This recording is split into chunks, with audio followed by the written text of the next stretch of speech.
Hello everyone! Good morning po sa inyong lahat. Maglalagay po tayo ng ating beauty routine. Mga kapitbahay, ito yung aking beauty routine. Bonita, Himalayan Pink Salt Oil. Maganda to mga kapitbahay sa inyo kung mayroon kayong mga dry skin, allergy, at saka melasma. Bagay to sa inyo mga kapitbahay. Sobrang bango pa niya mga kapitbahay. At hindi siya yung kagaya ng oil talaga na parang mainit sa balat. Siya hindi.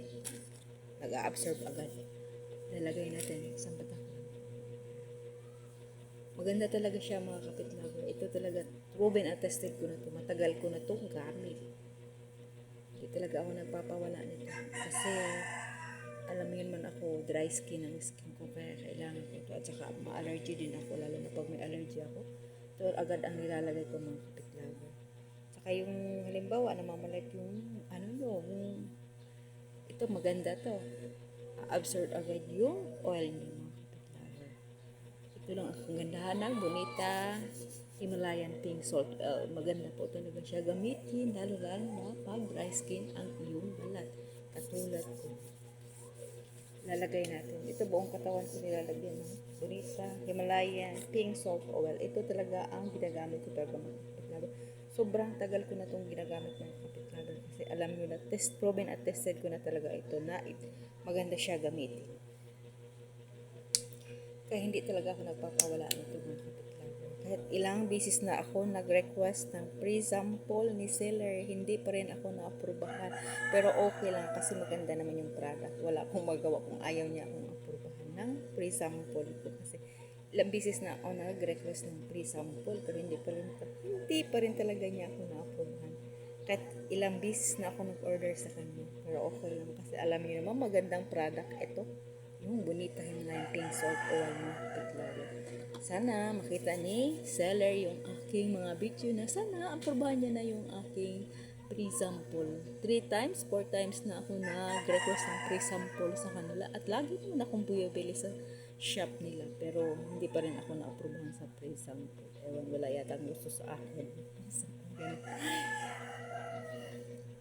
Pero okay lang kasi ito naman talaga, maganda talaga tong product na itong mga flower. Bonita, Himalayan Pink Salt Oil mga flower. Sobrang ganda talaga yung mga flower. Hindi kayo magsisisi kung ito yung gamitin yung mabango pa. Sa milasma, tanggalin yung milasma nyo talaga mga flower.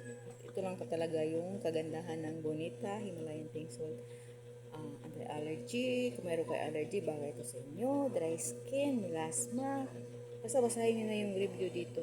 Kasi ito na talaga, matagal na talaga ako, ilang 2 years na. 2 years na akong gamit ito mga kapitbago sa Bonita Himalayan Pink Salt. Nakita ko to doon sa TikTok. Tapos inad ko sa aking TikTok shop.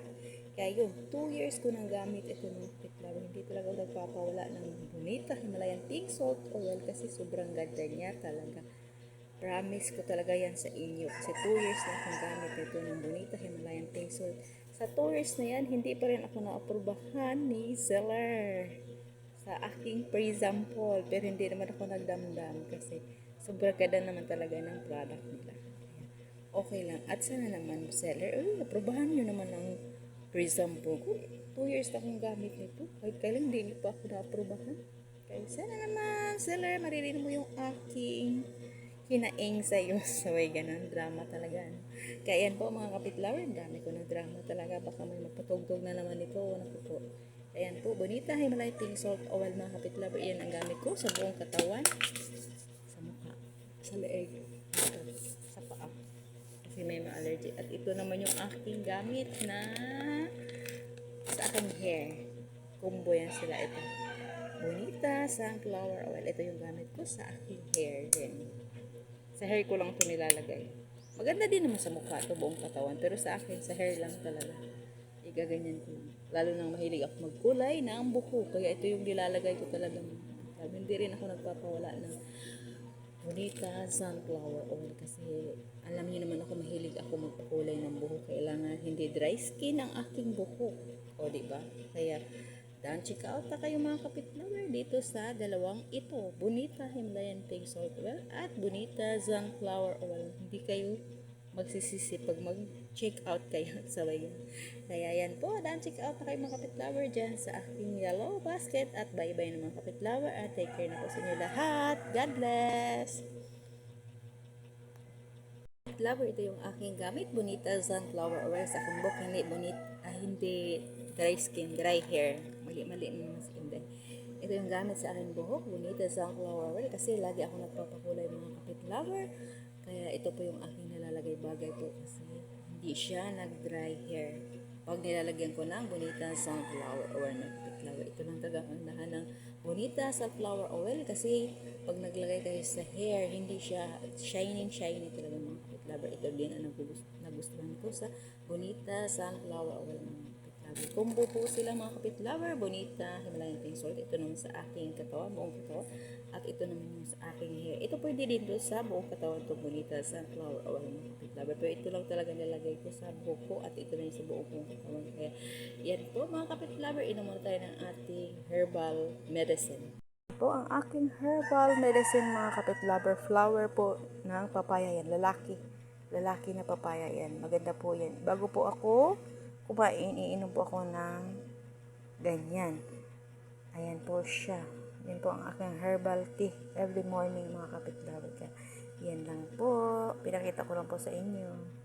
Yan naman po ang ating baby dog mga kapit lover. Bye-bye na mga kapit lover at take care na po sa inyo lahat. God bless.